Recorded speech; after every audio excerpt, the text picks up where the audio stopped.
And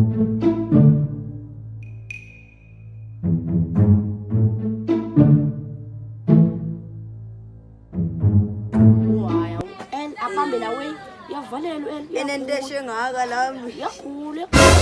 boy yabona boy ayemedi yakho kodwa le hayi ayemedi secaweni hayi ngathi yiyo kodwa le Sene ngona yaje zisithi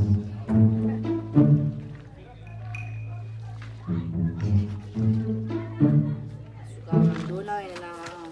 Chidilini bondeyo ndona umzabili umfumiti yakho fe methi gaba hayi uyaxoka soze noba kuthiwa ngamawele uye lo wafe uyaxoka sokanise yami secaweni uye lo wafe imkhuphe endlini fe ekaba and akaqhoboshanga neqhoso la mntana hayi soze yamethi secaweni sathi bentshilo fe hayi mzabili jonga fethu uba yiyo uyandyala serious machini uye fe yiyo le ngokungathi uhena ukujika nabantu hayi nomjito ubone ngifuna ngibone akodwa le yiyo uye lo hayi ngoba sekuthiwa bathini ngawo ngantoni yabo uyajola ngo shona nabani yatona uthong el abo bendicela nje bebabe ndiyecaweni mithetha vule mbithethayo hayini amajini noba yaphambana wona hayi nobayaphambana kaloku kuthiwa nongazungibhiliva kodwa ndiyachazela uba bendisecaweni hayi bondani hey wena ndikubonile ukhutshwa ngu-ela ndiphambani urayithi ke cha bendingafuna amajita ndilarha ndikubonile uba nguwe lo wakho caba wena xa wenzile wenzela amajita akho yabo muzikabe njalo bani el kuwe ufuna ntoni imali bayini ndo kumntwana wo umntwana it's either wo uyangena esithembeni okanye uyaphuma wo isitebula yam ndongo abenze aphatheka conversation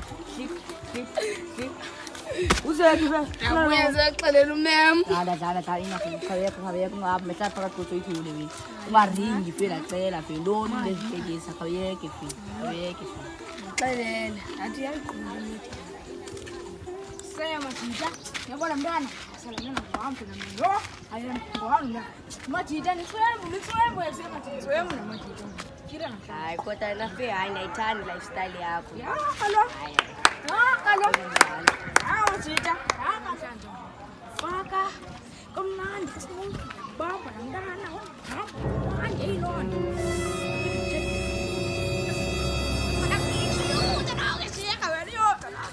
hoyi ntoni endiqhathana jongani wena yabo wena fethu kunjaleyo yabo ufuna ubona lwa kanjani yabo ufuna ubona lwa kanjani ufuna uqala hayi mani asolishini makalelwe anodelelwe ntombi anodelelwe ntombi nyasi makalelwe jonga ndawuza nedate the 12 kaMeyi fight station bana kudibane khona yebo edibane kudibane khona yabetha ke la kaka yo lenze ukuthi ndada ngujimisa iboxing ukuthi hayi kodwa khaba hayi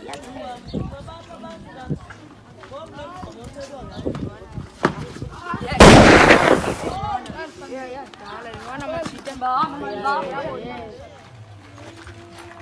kunsenga kusema ndibona ndikile funa ndoni la cha ayikamsiyo yoni uzokuba ngothina uzekule meeting kwaba meeting laki didi baby le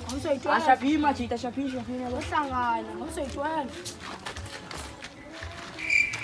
insazindile esibeni siyi-1 ngobuna kwena nawe uzekule way hayi ngikhohle kakhulu bamna kwethu ngingandibizela ogama masana foni siyasharisha foni funa understand kule way angiqali fethu yabo ngosemotini yakho namhlanje kolweni okay uqala ngoku ne sibale timetable unonokela kwiphepha nawe in lakho wabo theni ngena mfuna ulesine mna